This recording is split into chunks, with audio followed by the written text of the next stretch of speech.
Gigs, siapa nih yang tahu kisah cintanya Ken Dedes sama Ken Arok? Konon katanya kisah cinta mereka tuh menghasilkan keturunan raja-raja Jawa yang terkenal. Apa benar kisah cinta mereka tuh seindah yang kalian bayangin? Atau malah penuh tragedi yang berdarah? Ayo kita bahas.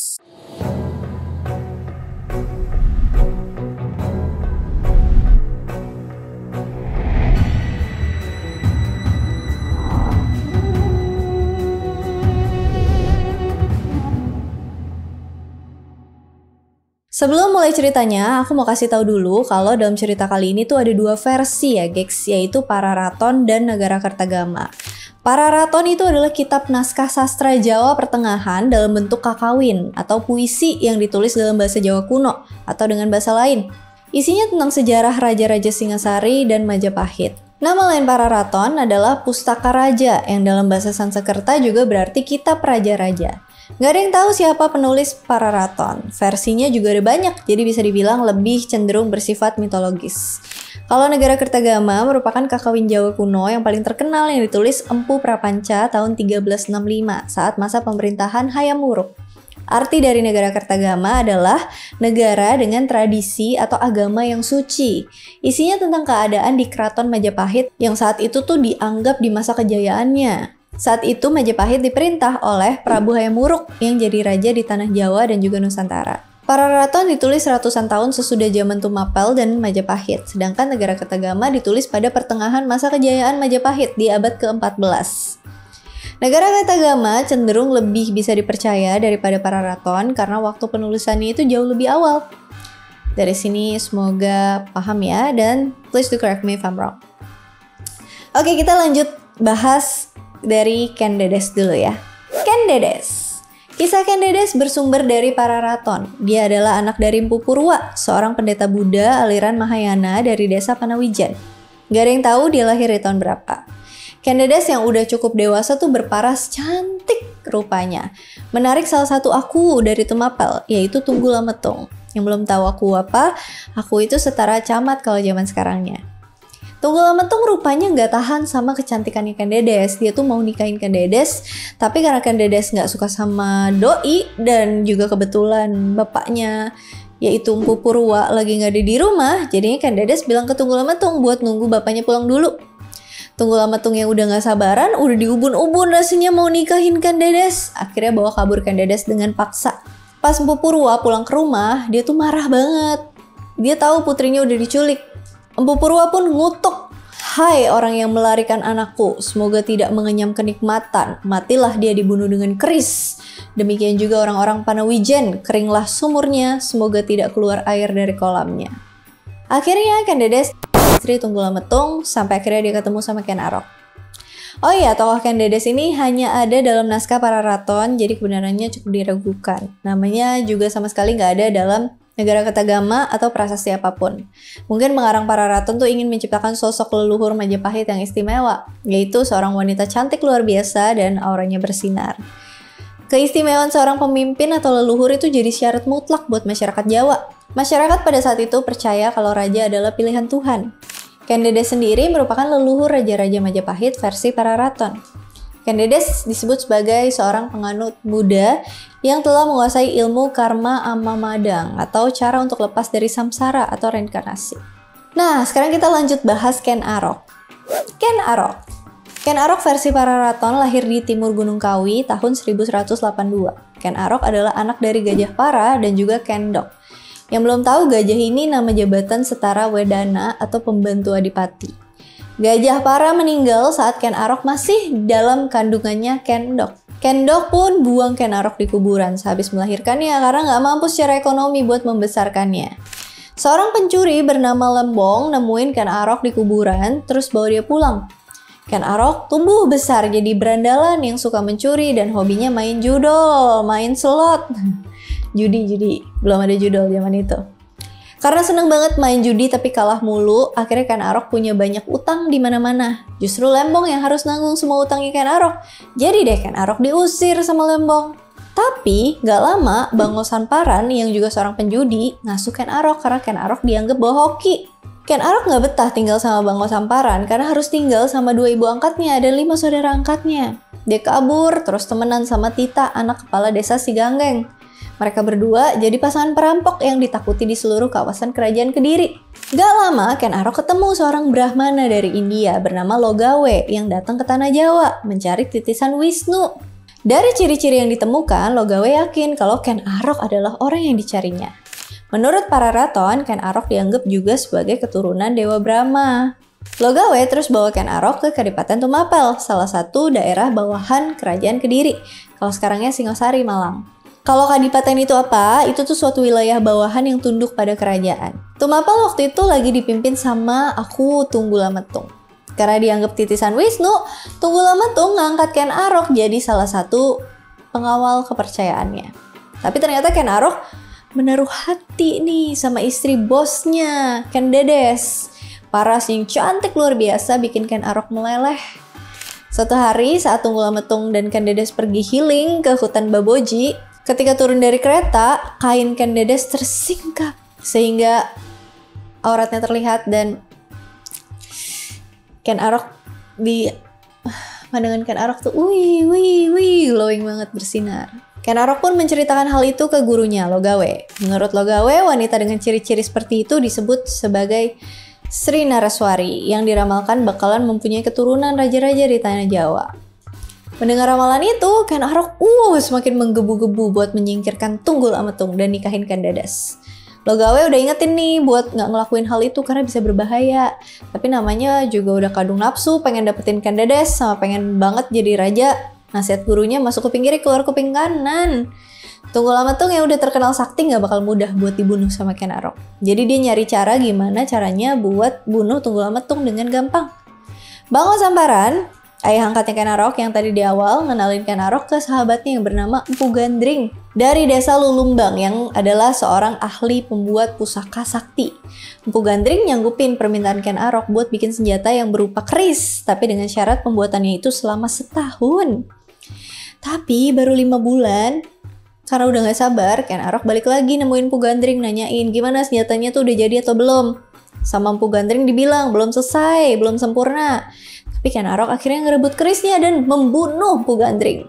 Pas lagi sekarat, Empu Gandring ngucapin kutukan kalau keris itu nantinya bakalan membunuh 7 orang penguasa, termasuk Ken Arok sendiri dan keturunannya. Ken Arok atur strategi nih, gimana caranya biar bisa dengan mulus membunuh Tunggul Ametung dan ngegantiin dia jadi penguasa Tumapel.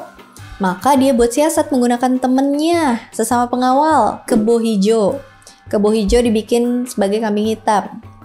Kebo Hijo, kambing hitam. Jadilah dia dikasih keris buatan Empu Gandring. Bilang kalau keris itu keris sakti. Kebo Hijo yang dasarnya suka pamer, dia pamerin lah punya keris sakti ke semua orang. Orang-orang gak ada yang tahu kalau itu tuh sebenarnya punya Ken Arok. Malam harinya Kebo Hijo dibikin mabok sama Ken Arok. Pas udah gak sadarin diri, Ken Arok ngambil kerisnya terus pergi ke tempat Tunggul Ametung. Ken Arok masuk ke kamar Tunggul Ametung dan Ken Dedes. Ken Dedes saat itu kebangun. Tapi dia tahu kalau Ken Arok mau ngebunuh Tunggul Ametung yang lagi tidur. Ken Dedes ngebiarin aja Ken Arok ngebunuh suaminya karena pada dasarnya dia gak cinta sih sama suaminya. Kan dia juga dinikahin secara paksa dan kayaknya sih Ken Dedes suka juga sama Ken Arok. Makanya meninggoylah Tunggul Ametung dan sumpah Pupurwa pun terwujud. Pas pagi harinya istana geger dengan kematian Tunggul Ametung. Semua orang ngelihat keris milik Kebo Hijo tertancap di tubuh Tunggul Ametung. Maka Kebo Hijo langsung ditangkap dan dihukum mati saat itu juga. Ken Arok terus ngangkat dirinya sebagai Aku Tumapel biar nggak ada kekosongan kepemimpinan dan langsung nikahin Ken Dedes. Tapi ternyata saat itu Ken Dedes lagi hamil anaknya Tunggul Ametung yang nanti lahir akan bernama Anusapati. Ken Arok dan Ken Dedes mempunyai beberapa anak, yaitu Mahisa Wongateleng, Panji Saprang, Agnibaya, dan Dewi Rimbu. Oke, pada tahun 1221 terjadi perselisihan antara Kertajaya, Raja Kediri, dengan para Brahmana. Para Brahmana itu milih pindah ke Tumapel minta perlindungan Ken Arok karena diserang oleh Kertajaya yang otoriter. Dengan adanya kesempatan itu dan didukung oleh para kaum Brahmana, Ken Arok pun memberontak dan mempersiapkan penyerangan ke kerajaan Kediri. Ken Arok menyatakan Kadipaten Tumapel sebagai kerajaan merdeka yang lepas dari kerajaan Kediri. Sebagai raja pertama Tumapel, dia bergelar Sri Rajasa Batara Sang Amurwa Bumi. Kertajaya yang tahu pemberontakan itu lalu mempersiapkan pasukan buat menyerang Tumapel. Kertajaya mah sama sekali nggak takut. Kertajaya mengaku hanya bisa dikalahkan oleh Siwa. Mendengar hal itu, Ken Arok pun memakai gelar Batara Guru, nama lain Dewa Siwa, dan bergerak memimpin pasukan untuk menyerang Panjalu atau Kediri. Lengkap banget nih Ken Arok. Sama Logawe dianggap titisan Wisnu, menurut para raton dia keturunan Brahma, sekarang dia nganggap dirinya sendiri Siwa. Lengkap deh. Pada tahun 1222, Ken Arok memimpin pasukan Tumapel menyerang Kediri. Puncak peperangan antara Kediri dan Tumapel terjadi di dekat desa Genter, wilayah timur Kediri. Para panglima perang Kediri, yaitu Mahisa Walungan, adiknya Kertajaya, dan Gubar Baleman meninggal di tangan Ken Arok. Pada pertempuran ini, pihak Kediri kalah dan Kertajaya melarikan diri naik ke alam dewa, alias bahasa kiasannya untuk meninggal. Kemenangan itu menyebabkan runtuhnya kerajaan Kediri dan mengukuhkan kekuasaan Ken Arok di Jawa Timur serta dimulainya kerajaan Tumapel atau Singasari. Ken Arok kemudian bergelar Sri Rangga Rajasa dan mendirikan pemerintahan dinasti Rajasa. Dinasti Rajasa itu keluarga yang pernah berkuasa di kerajaan Singasari dan Majapahit pada abad ke-13 sampai ke-15. Beberapa tahun kemudian, Ken Arok mengangkat anak pertamanya sama Ken Dedes, Mahisa Wong Ateleng menjadi penerusnya. Di sini Anusapati bingung nih, kan dia anak pertamanya mereka, tapi kok malah adiknya yang diangkat jadi pewaris tahta. Akhirnya dia maksa Ken Dedes buat ngejelasin itu semua. Dan terbongkarlah kalau sebenarnya Ken Arok itu bukan bapak kandungnya, dia bukan bapak kandungmu nak. Ceder. Dan bapak kandungnya itu adalah Tunggul Ametung yang dibunuh sama Ken Arok. Mulailah timbul benih-benih dendam. Anusapati ngambil keris buatan Mpu Gandring yang selama ini disimpan Ken Dedes, terus dia nyuruh pembantunya buat ngebunuh Ken Arok dengan iming-iming hadiah. Ken Arok ditusuk dari belakang saat sedang makan sama suruhan Anusapati. Gak lama Anusapati juga ngebunuh pembantunya itu biar dia gak bocor, biar dia gak ember. Dan Anusapati pun mengangkat dirinya jadi Raja Tumapel berikutnya. Anusapati sendiri dibunuh sama Tohjaya, anak dari Ken Arok dan Ken Umang. Dia dibunuh pakai keris Mpu Gandring lagi. Tapi pemerintahannya cuma berlangsung singkat karena dia kemudian tewas akibat pemberontakan Ranggawuni, putranya Anusapati, dan Mahisa Campaka, putranya Mahisa Wongateleng. Terus soal kutukan Mpu Gandring ternyata meleset nih. Pengarang para raton bilang adanya pembunuhan susul-menyusul setelah Tunggul Ametung yang mati karena keris buatan Mpu Gandring. Mereka yang mati karena keris pusaka itu adalah Mpu Gandring, Tunggul Ametung, Kebo Hijau, Ken Arok, pembantu Anusapati, dan terakhir Anusapati sendiri.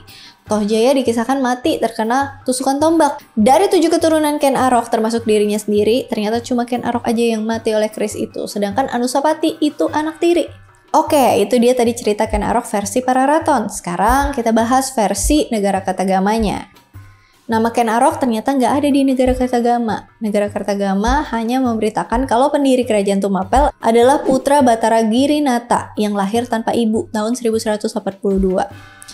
Pada tahun 1222, Girinata Putra mengalahkan Kertajaya, Raja Kediri. Kemudian jadi raja pertama di Tumapel bergelar Sri Rangga Rajasa Girinata Putra. Ibu kota kerajaannya disebut Kutaraja. Pada tahun 1254 diganti menjadi Singasari oleh Wisnuwardana yang memerintah tahun 1248 sampai 1268.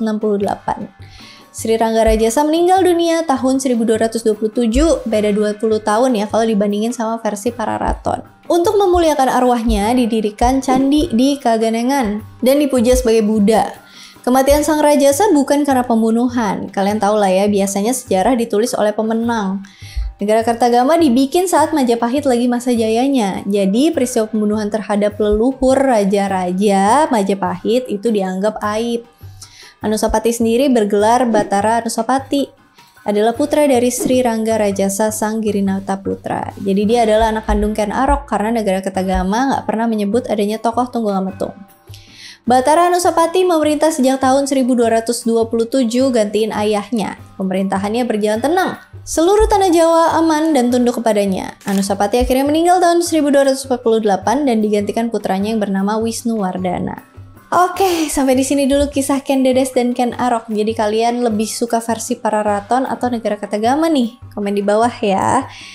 Dan seperti biasa kalau misalnya ada yang salah, Mau dikoreksi, ada yang mau ditambahin, ada yang mau didiskusikan, ada yang mau di-request, komen aja di kolom komentar. As always, thank you so much for watching. I hope you guys like it and I'll see you again on my next video. Bye! Logawe terus bawa Ken Arok ke Kadipaten Tumapel, salah satu daerah bawahan dan Ken Arok